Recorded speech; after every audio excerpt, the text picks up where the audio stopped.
My parents said it like it was the most reasonable thing in the world. If your sister isn't invited, we're not coming. No yelling, no hesitation.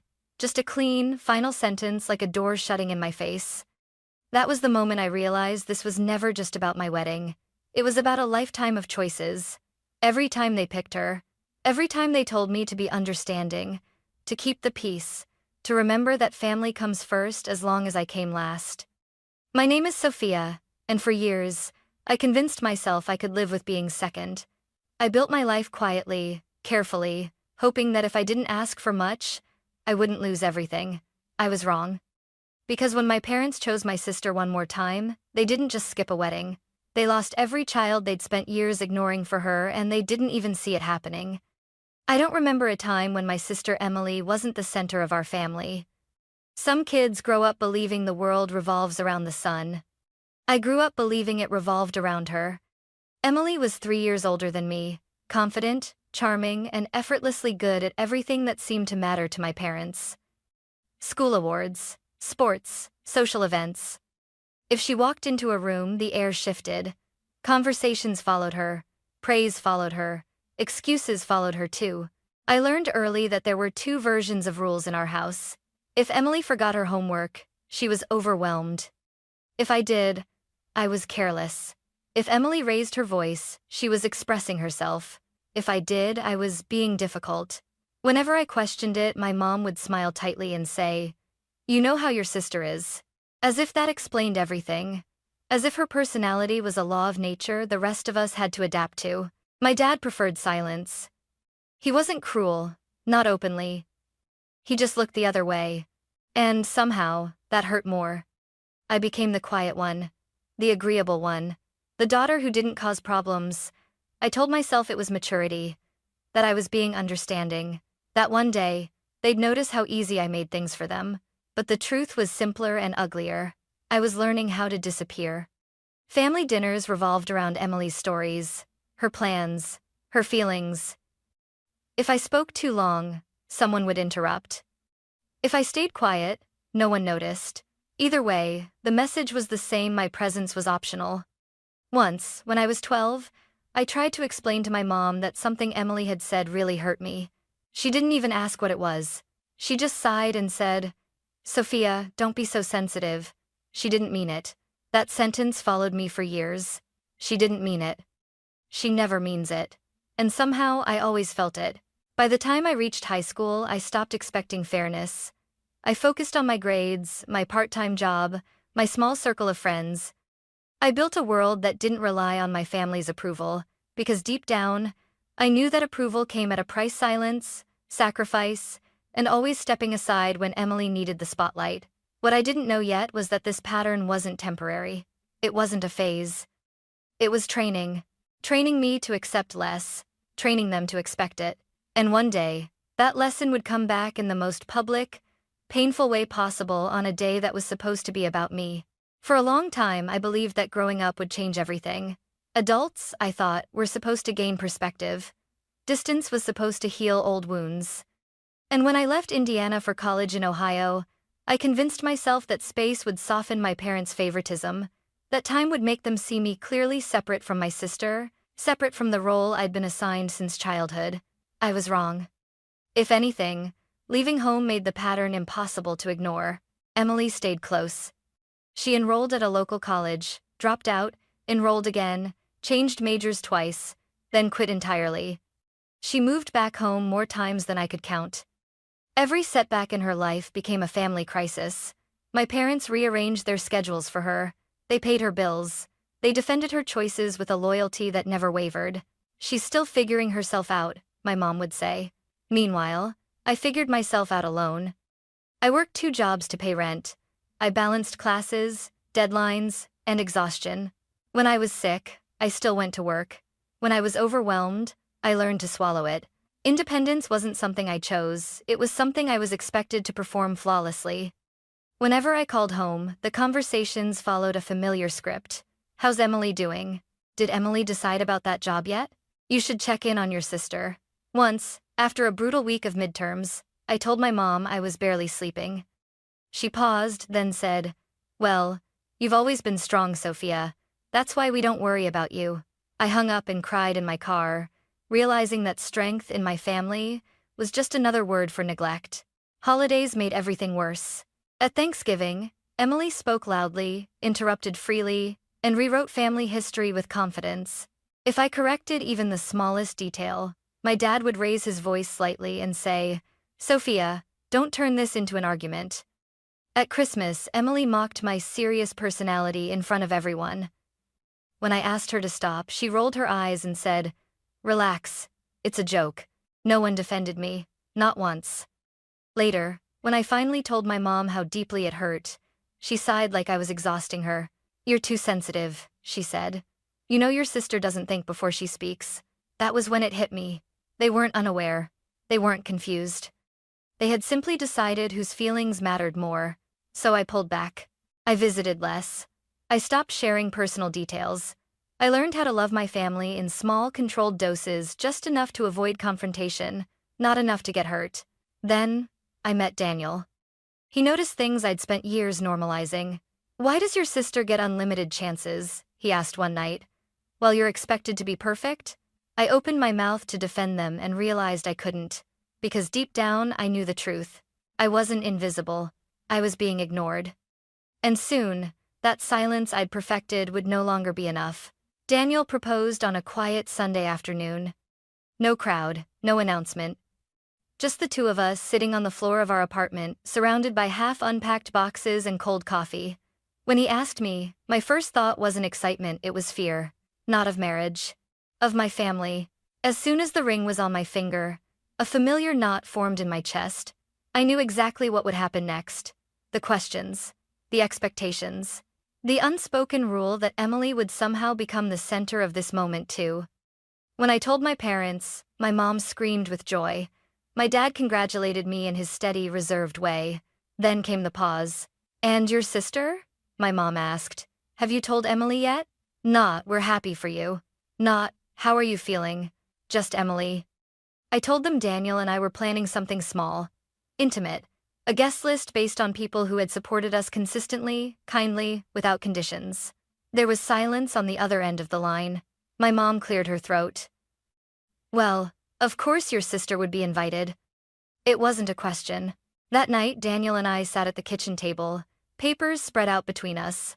The guest list felt less like planning a wedding and more like navigating a minefield. "Do you actually want her there?" he asked gently. I thought about Emily's jokes, her interruptions, the way she commanded attention without apology.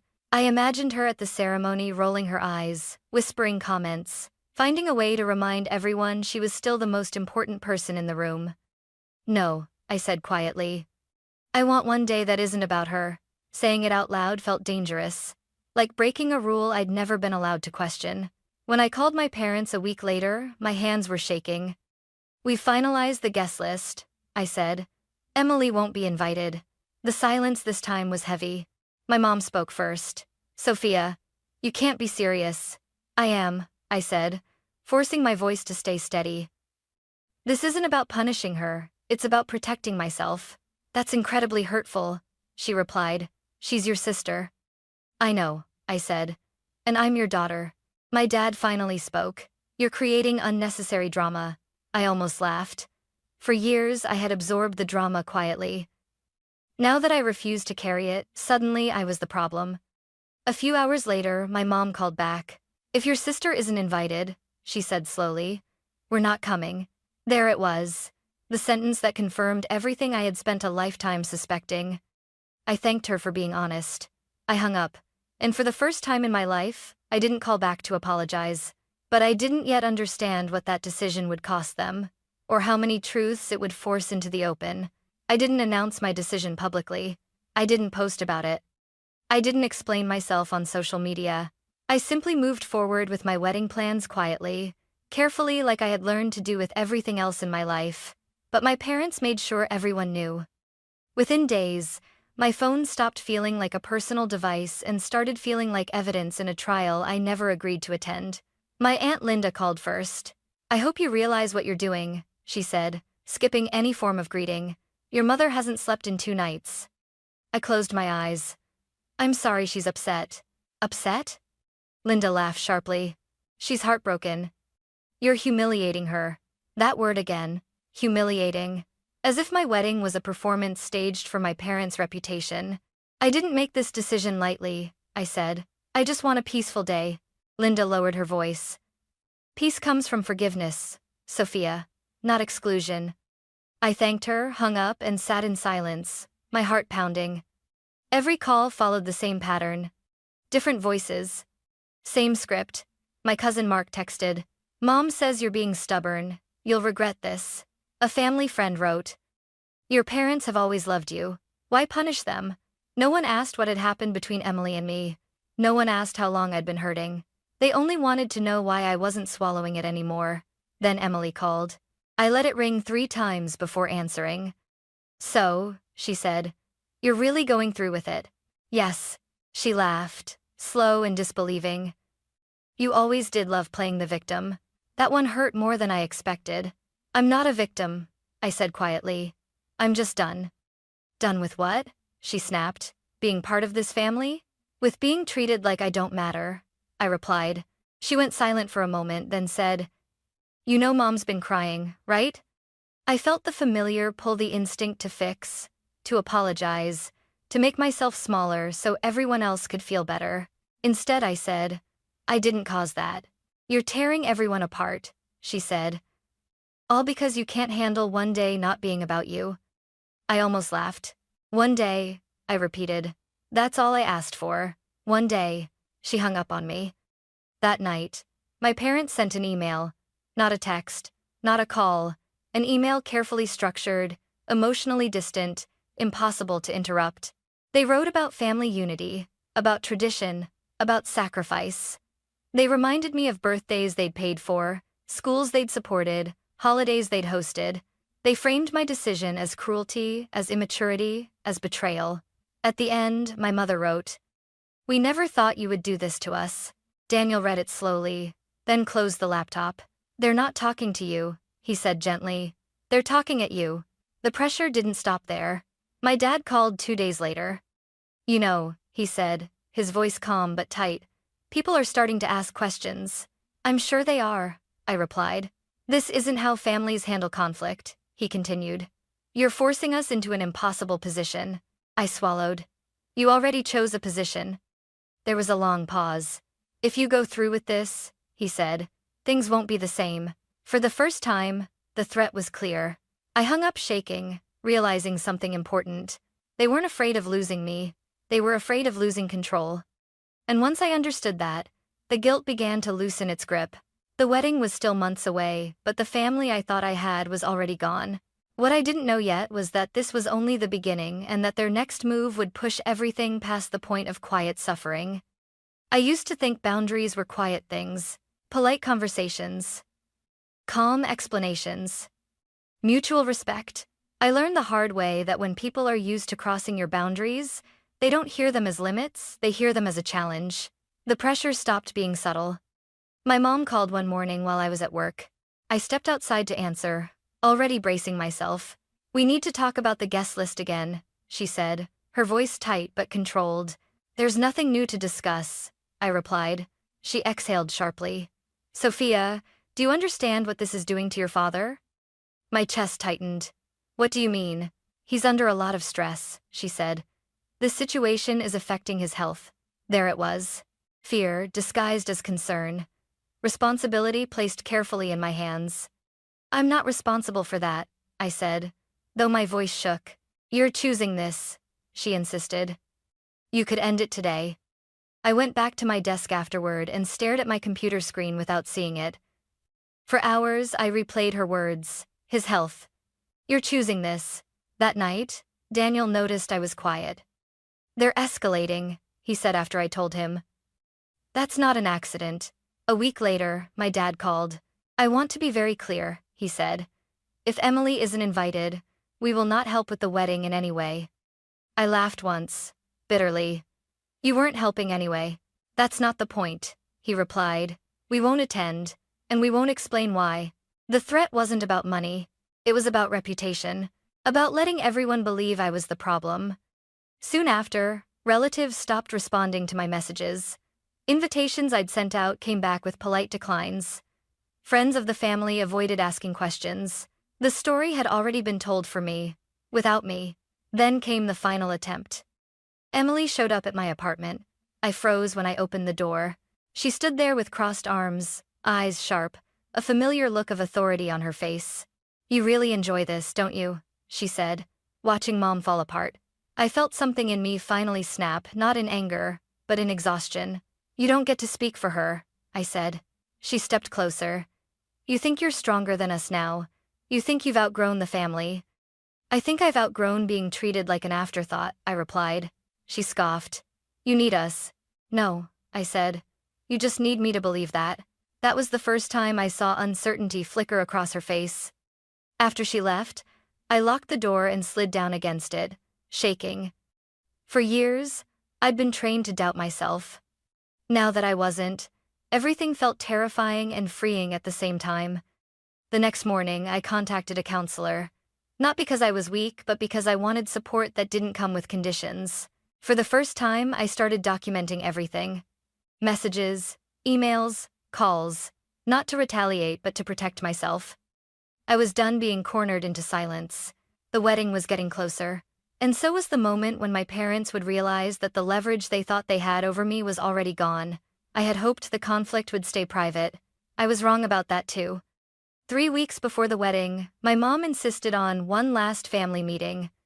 She framed it like an olive branch, a chance to talk things through like adults. Against my better judgment and with Daniel by my side, I agreed to meet at a neutral place, a small conference room at a community center near my parents' house. Emily was already there when we arrived. She sat beside my parents, arms folded, expression calm and confident. The seating alone told me everything. This wasn't a conversation, it was a presentation. My mom started. "We're here because we love you," she said, looking directly at me. "And because this situation has gone too far." Daniel reached for my hand under the table. "I've explained my reasons," I said. "Nothing has changed." My dad leaned forward. "What's changed," he replied, "is that you've made this public."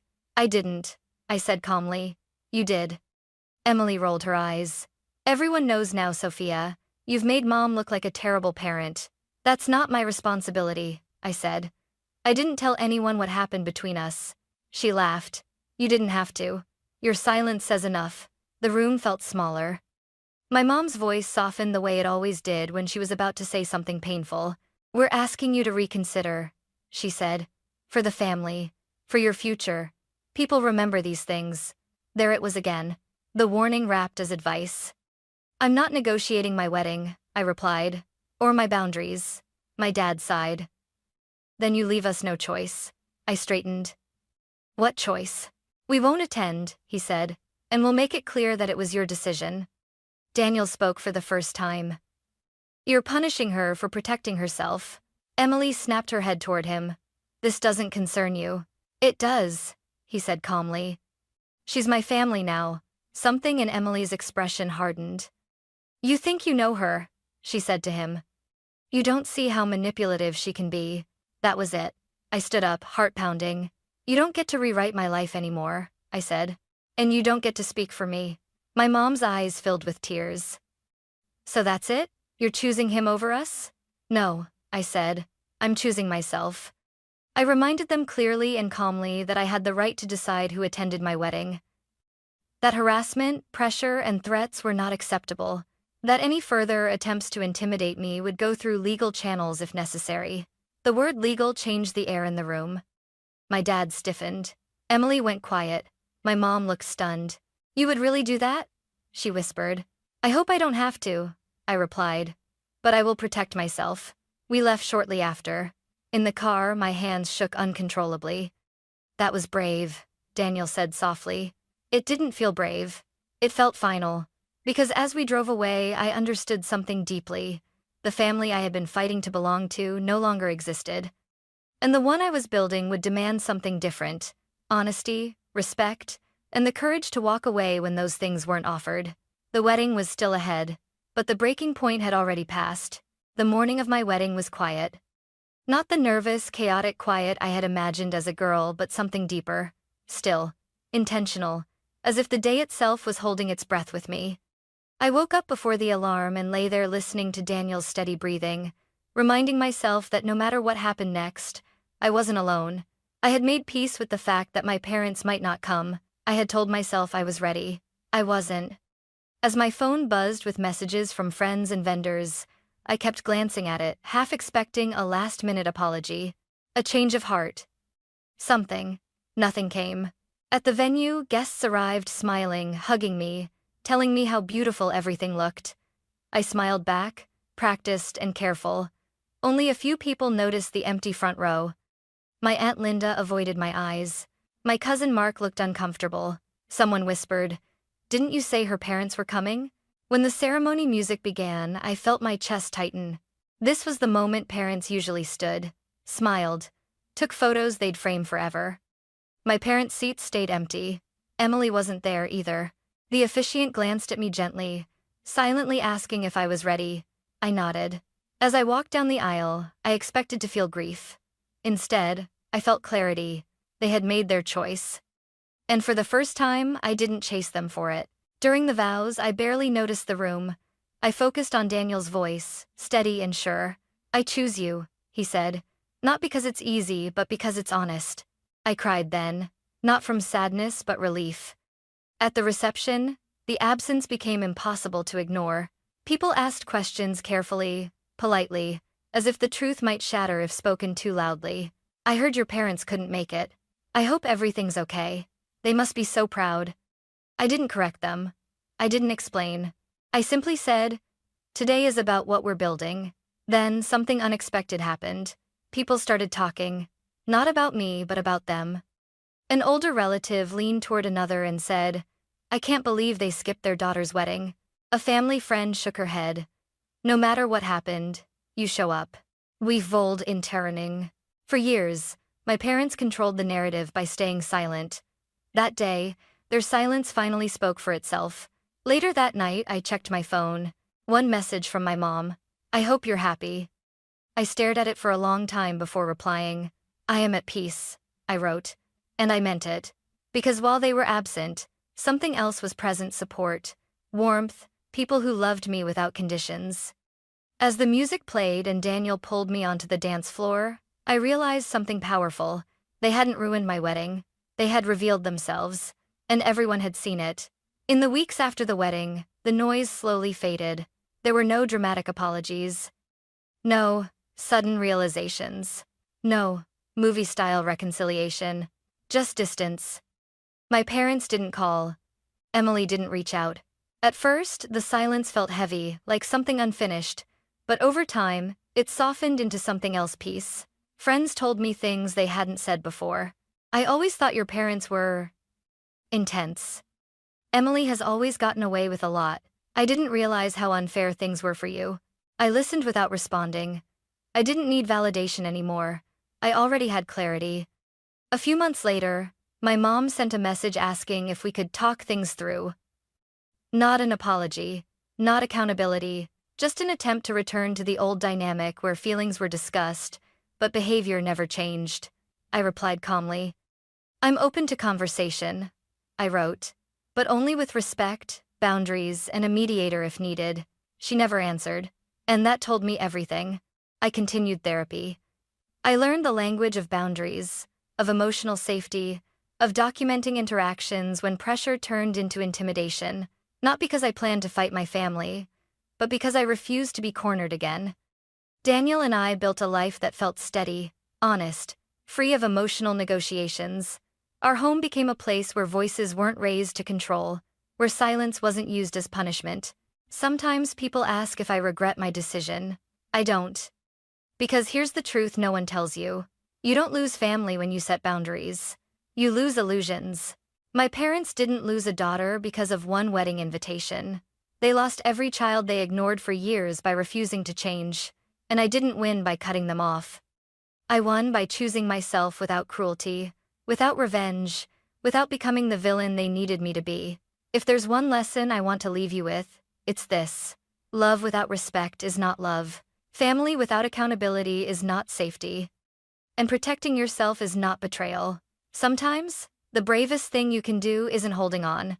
It's letting go with clarity, dignity, and peace.